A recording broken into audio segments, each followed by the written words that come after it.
Bonjour, Flo Cardinal. Je vais vous parler de l'expérience mongole.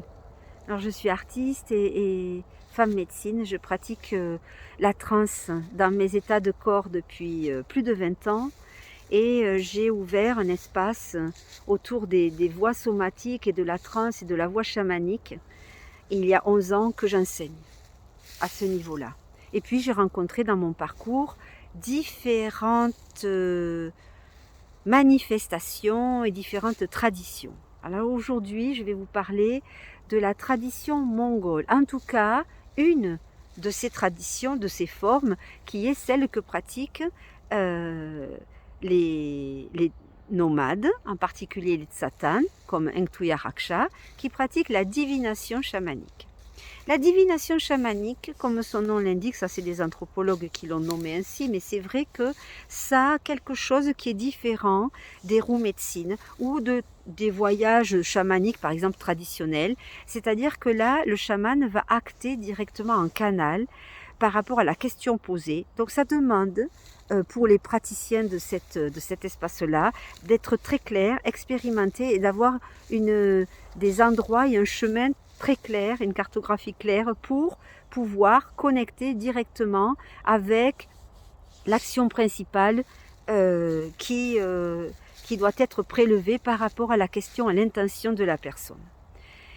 Et donc, je vais vous amener rencontrer ces transes, rencontrer ces rituels, rencontrer ces mises en place, rencontrer les divinations, rencontrer les chamans qui la pratiquent, rencontrer le lien à la nature et la mise en scène, la mise en place, la mise en rituel. Et donc vous serez immergé dans ces espaces-là. Donc effectivement, si ça vous parle, si vous avez des relations avec le corps, avec la danse, parce que je vais aussi vous accompagner avec le corps, avec la danse, avec des enseignements, la relation à la symbolique, en plus de ce que vous allez traverser pour que vous puissiez avoir des outils pour l'intégrer au mieux. Alors, ceux qui sont intéressés, vous pouvez avoir déjà pratiqué le chamanisme, évidemment. Et de toute façon, me contacter auparavant pour voir si vraiment ce voyage vous intéresse.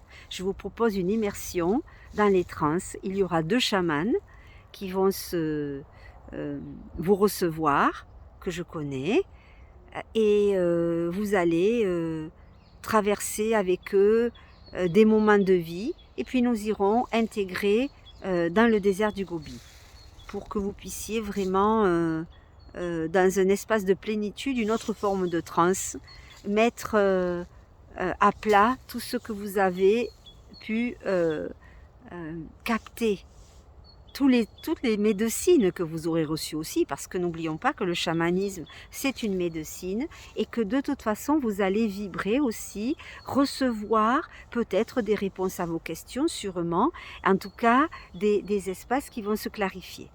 Ce n'est pas un voyage touristique. Ce n'est pas non plus un voyage où je vous amène comme une carte postale voir les chamans. Ce n'est pas du tout ça. C'est un voyage où l'on se prépare, je vous prépare à partir et à les rencontrer.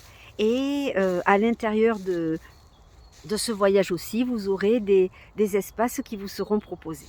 Donc si vous êtes intéressé pour expérimenter, pour être des expérimentateurs, pour vivre évidemment dans la nature la plupart du temps, eh bien à ce moment-là, contactez-moi. Il reste à ce jour 2 places et c'est du 19 juin au 3 juillet. Voilà. Et donc nous irons aussi rencontrer la tradition mongole artistique pour que vous puissiez avoir un lien entre la mise en place, le rituel, la tradition musicale, la tradition dansée, tout ça, ça se mettra en place, évidemment, puisque je suis artiste au départ et donc c'était important pour moi de vous connecter par rapport aux sensations, aux sens et à l'imaginaire, de vous connecter à la vision chamanique et à la manifestation chamanique. Donc si vous êtes intéressé, il reste je crois 2 places. N'hésitez pas à me contacter pour avoir plus de renseignements. Du 19 juin au 3 juillet, l'expérience mongole.